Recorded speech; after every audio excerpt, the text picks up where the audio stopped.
beat the Spurs 4-0 in the season series.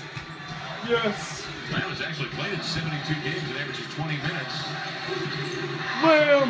He got it. Uses the box. Oh my.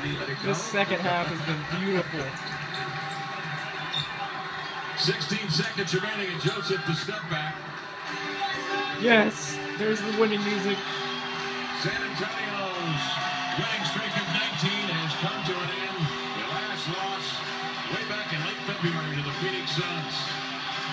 Yes, we won. You get the feeling these two teams. So, got the much needed win over the Spurs. That makes OKC only the third team since Tim Duncan has been on the team. Tim Duncan was drafted 90, I want to say 97. I will check. Yeah, he was drafted in 1997. And there's only been 3 teams since then to have swept the Spurs, like in a regular season series. That's pretty crazy. Well, actually, I don't know if that counts the playoffs. I don't know. I could be wrong. But that's pretty good. Not gonna lie. Tomorrow, yeah, there's another game tomorrow. It's against the Rockets. Oh, and KD got a streak. So, ended the 19 game Spurs streak and continued KD's quest to catch Michael Jordan, which Jordan was 40 in a row. So KD, next game against the Rockets, will be able to tie MJ's record, which I'm kind of worried because, not because the Rockets are good guarding KD, because KD, he has no problem scoring against Houston, but because in the game against, in the game against the Spurs, he had 24 points towards the end of, towards like the middle of the fourth, and every shot he took missed, couldn't get calls going his way. They were all charges. It took him forever to get up to 26, and it came off free throws. So I mean, it was, I don't know how that's gonna work for a whole entire game, but hopefully he just lets it come to him and go with the flow. Houston has been terrible lately. I'll give them credit. They have been injured. They're missing Dwight Howard. They're missing Patrick Beverly. Beverly, who is I'm not too fond of him because he broke Westbrook, but now he's out with the same injury that Westbrook had, which is a torn right meniscus. But he's a very, very good defensive player for the Rockets, and without him, the guard position is really stacked. We all know James Harden can't play defense, so I mean, the guard position is just too good of a position to not have anyone good at defending it on your team, because there's so many good guards. You're likely going to have a team, every like 3 or 4 games that has a really good guard on their team, able to make shots and everything. So, advanced stats, the Rockets in the past 3 games are in the bottom. They're in the bottom 8 teams for net rating, and they're 5-5 in their last 10. And OKC is 8-2, and with 2 more wins, that'll be 9-1. They have 8 more games left. OKC does. 8 more games left. 4 against playoff teams and 4 against lottery teams. So 2 playoff teams OKC matches up really well against. That's Indiana and Houston. And Indiana also has been doing horrible lately. They've scored like over 80 like twice in their last 7, so their offense is a problem. So if you can just get past the defense, I mean, it'll be a really easy game. Houston their defense has been bad, and their offense has been not quite clicking so much either. Their offense has been horrible. If you switch those 2 numbers around, Houston would be a very good team right now, but in their past 3, they haven't been so good. And with Howard and Beverly out tomorrow, it's going to be pretty good. And the Thunder have been rolling in the past 3 games. I know it's a small sample. The Thunder have been the second best net rating in the league, second to Miami. Yeah, Miami. I don't know Miami's schedule, but OKC has had 2 lottery teams and then the Spurs. Held the Spurs to 94 tonight, and the Spurs were on like a 110, 112 points per game during their winning streak, and OKC held them to just 94.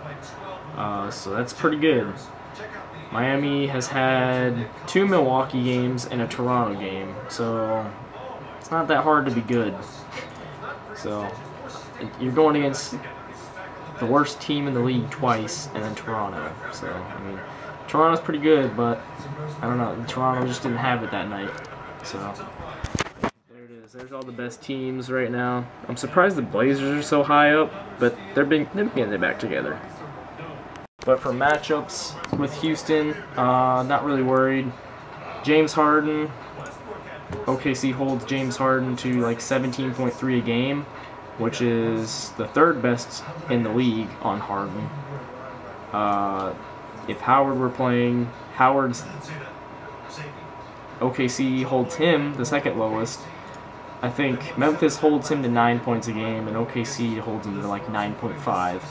So we know how to defend Dwight Howard pretty good. And then Beverly isn't going to be there, so the offense isn't going to have a problem getting through. I mean, Westbrook usually doesn't have a problem with Beverly, but it's just one less body that, you know, has to get in the way of Westbrook. So I mean, the Rockets, I don't know. Who's their point guard? Jeremy Lin. He can't stay in front of Westbrook, I don't think. I mean, he's not known for his defense, so like a lot of players on that team. So the only player I'm really worried about would have to probably be Parsons. And you can put KD on Parsons. Oshik I'm not really worried about. Jones, Ibaka can take care of him. But if Oshik starts going off, which is highly unlikely, you know, he's just a rebound machine pretty much, and gets fouled a lot. You put Perkins on him. Lynn, I'd probably put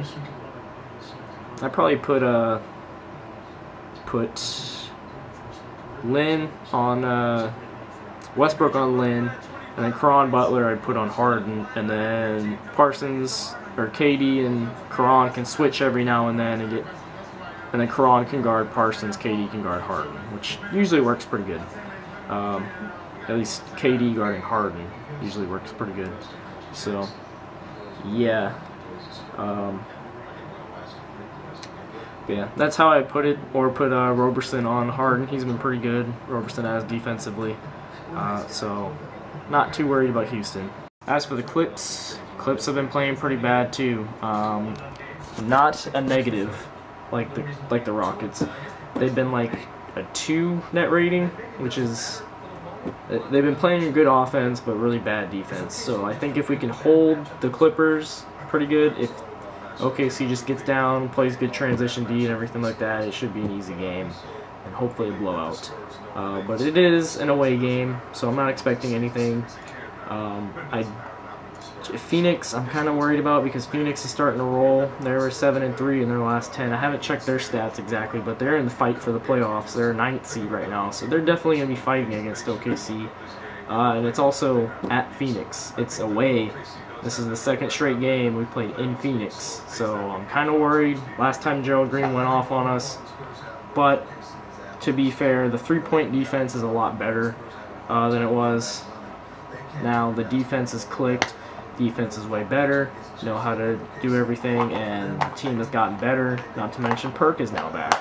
I know Perk doesn't exactly help, but Perk packs the paint so the other players don't have to, and you know, give up wide open threes, and I feel like he coordinates the defense a good bit. So Phoenix, worried about them, but if it's a win, then I can honestly see OKC winning about 63 games this season. So 7 games. If we win 7 games, okay, that's 62 wins. I'm not expecting a Clippers win because you usually have a problem with Clippers and transition D. But I think if the team is locked in, to win against the Clippers, which best case scenario, that'd put us winning our next 8, which would be 63 wins, and also finishing the season on an 11-game win streak, which is very good.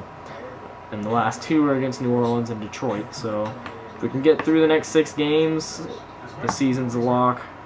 I mean, got a better record than last year, which is very impressive. If we can do that, last year's record was 16-22. If we can improve that, that'll be like for the 5th or 6th straight year. It'll be tying an NBA record and winning more games than last year while being injured more, having a lot more injuries than last year, because last year we had like none. That'd be amazing. So hopefully that can happen. It's the 16th of April is the last game. 13th of April is the last playoff game. So can't wait for it. And the season's coming to an end. So probably in about a week or so, Sunday. That'll be pretty much it. So there it is. My mouth hurts. I talked a lot of ball. So yeah, there's like the next week. Also, averaging, I just heard it on Inside the NBA, so I didn't have to look it up, which is nice. He's averaged 37 points per game against Houston, so this season. So I think KD gets. I think it's safe to say he gets to 25, unless he gets. I'm not even gonna go there. But unless he gets, you know, smacked in the face and has to sit out for just one game, I think he's going to score 25 tomorrow. Oh man, so what did we do today? Well, today was a pretty good day. Clippers got a loss, and I really want the Clippers to fall to number 4. That way we can play the Rockets in the second round, and they can play the Spurs. Hopefully the Spurs can take care of the Clippers. Don't think it's going to happen because the Clippers are fast. They can be as fast as us, but if the Spurs can beat the Clippers, meet us in the conference finals, OKC will be meeting. I mean, the Rockets, I honestly think OKC can sweep. Well, maybe not exactly sweep. Maybe like 5 games. 5 or 6 like last year. Well, 5. 5 was good. And then who do we play? No, we wouldn't get them in the first round. My bad. We'd get Dallas in the first round, or Memphis, which I think would be a 5-6 game series, and then the Rockets I think would be a 5-game series in the second round, and then the Spurs I think would probably be a 5-game series as well. Hopefully a sweep, that'd be nice, but they'll get used to playing OKC and get to look at the film and everything like that and figure out what they're doing. Yeah, there was that. And then went out to Applebee's, got some steak and fries. Went around looking for tonneau covers for the truck, and just got to go around riding around town for like, you know, from 12 to 2, you know, the early hours of the day, and play like 3 hours of ball in between. So I had a pretty good schedule today, I guess. Got some knee braces, or knee supports. I'm gonna be upgrading.